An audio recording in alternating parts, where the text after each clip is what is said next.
Birampur high school মাঠে বিরামপুর নজরুল স্মৃতি সংঘের পরিচালনায় মেগা ফুটবল ফাইনাল খেলা অনুষ্ঠিত হলো আজকে। বিরামপুর নজরুল স্মৃতি সংঘের পরিচালনায় অনুষ্ঠিত হলো ৮ দলীয় নকআউট ফুটবল চ্যালেঞ্জ কাপ ২০২৫ প্রতিযোগিতার মেগা ফাইনাল। উত্তেজনাপূর্ণ এই ম্যাচ ঘিরে স্থানীয় ফুটবল প্রেমীদের মধ্যে ছিল প্রবল উৎসাহ এবং উচ্ছ্বাস। ৮টি দলের অংশগ্রহণে শুরু হয় এই প্রতিযোগিতার শেষ লগ্নে সেরা ২ দল মুখোমুখি হয় ফাইনালে। বাউসী পুকুরপাড়া যুব সংঘ এবং ষোলোয়াডাঙ্গা কোচিং ক্যাম্প মাঠে ছিল দর্শকদের ঢল, চারিদিকে উৎসবের পরিবেশ। আয়োজক কমিটির পক্ষ থেকে খেলা শেষে উইনার্স দলকে মরহুম কাজিমুদ্দিন শেখ ট্রফি সহ ৪০,০০০ টাকা এবং রানার্স দলকে ট্রফি সহ ৩৫,০০০ টাকা পুরস্কার তুলে দেওয়া হয়। খেলোয়াড়দের মনোবল ও ক্রীড়া নৈপুণ্যে মুগ্ধ সকলে। আয়োজককারীদের দাবি, আগামী বছর আরও বড় আকার আয়োজন হবে বিরামপুর নজরুল স্মৃতি সংঘ ক্লাবে।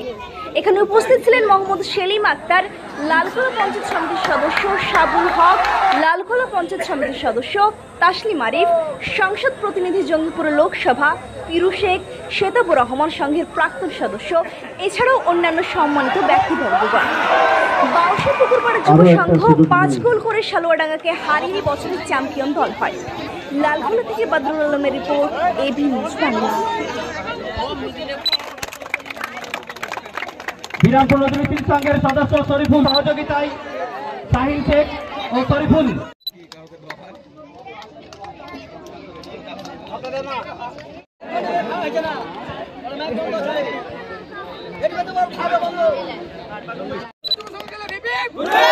বাউসী পুকুরপাড়া যুব সংঘ ক্লাব হিবিব, বাউসী পুকুরপাড়া যুব সংঘ ক্লাব, আমাদের ক্লাবের সম্পাদক জাহাঙ্গীর।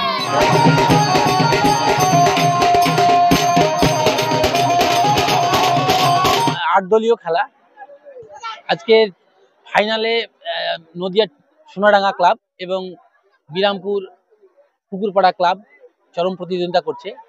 এই খেলায় উপস্থিত আছেন আমাদের লালগোলার পঞ্চায়েত সমিতির বিশিষ্ট সদস্য সেলিম আক্তার মশাই এবং উপস্থিত আছেন আমাদের জঙ্গিপুর লোকসভার মাননীয় সাংসদ খলিলুর রহমান সাহেবের প্রতিনিধি তসলিম আক্তার সোহেল, তসলিম আরিফ সোহেলরা, এবং আমাদের এখানে আরো বিশিষ্ট শিক্ষক এবং বিশিষ্ট এলাকার যারা খেলা প্রেমিক তারাও উপস্থিত আছেন এবং আপমর এই যে দর্শক সকলেই উপস্থিত আছেন। কি বলবেন খেলা দেখে? না, খেলা দেখে আমরা চরম উৎসাহিত এবং খেলা দেখতে খুব ভালো লাগে।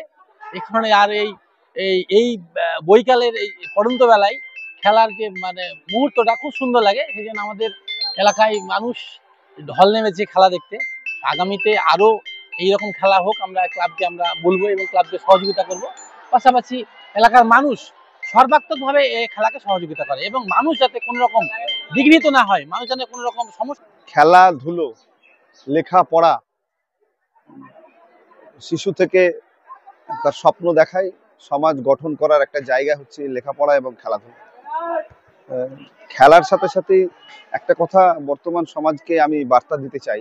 আজকে যে খেলা হচ্ছে এখানে ফাইনাল খেলা, এই ফাইনাল খেলাতে দর্শক যেভাবে আনন্দ পাচ্ছে, প্রত্যেকটি দর্শক উৎফুল্লের সহিত এবং তারা যেভাবে তাদের আবেগ প্রকাশ করছে, তাতে এটা প্রমাণ হচ্ছে যে বাঙালি যে সেরা খেলা ফুটবল সেটা এখনো হারিয়ে যায়নি। বাঙালির সেরা খেলা ফুটবল আছে, থাকবে। তাই আমি একজন বাঙালি হিসাবে একটা বার্তা এই জন্যই দিতে চাইছি যে বর্তমানে আমরা সাধারণত যারা দেখতে পাই ঘোরাফেরা করতে গিয়ে মাঠে ঘাটে বাজারে দোকানে, আজকের যুব সমাজ, ছাত্র সমাজ, শিশুরা মোবাইলে অ্যাডিক্টেড হয়ে পড়েছে। যে অ্যাডিক্টেড হওয়াটা এমন একটা জায়গায় পৌঁছেছে যে তারা খেলাধুলা থেকে দূরে সরছে। তাদের আগামী দিন শারীরিকভাবে খেলা যে আমাদের শরীরকে শক্ত করে, আমাদেরকে মানসিক দিক থেকে ভালো রাখে, অসুস্থ মন মানসিকতা থেকে দূরে রাখে। আজকে আপনারা দেখবেন অনেক ছেলে সুইসাইড করছে, যেটা গততে ছিল না। যুব সমাজের একটা আত্মহত্যা প্রবণতা বেড়েছে। এই অনেকগুলো কারণ আছে। খেলা থেকে দূরে থাকার জন্য শরীর চর্চা নেই, মানসিকভাবে তারা ভেঙে পড়ে। তাই বিরামপুর নজরুল স্মৃতি সংঘ ক্লাব এখানে ৮ দলীয় খেলা আমরা করেছি এবং গ্রামের মানুষ তারা এই ফুটবলটাকে ভালোবাসে।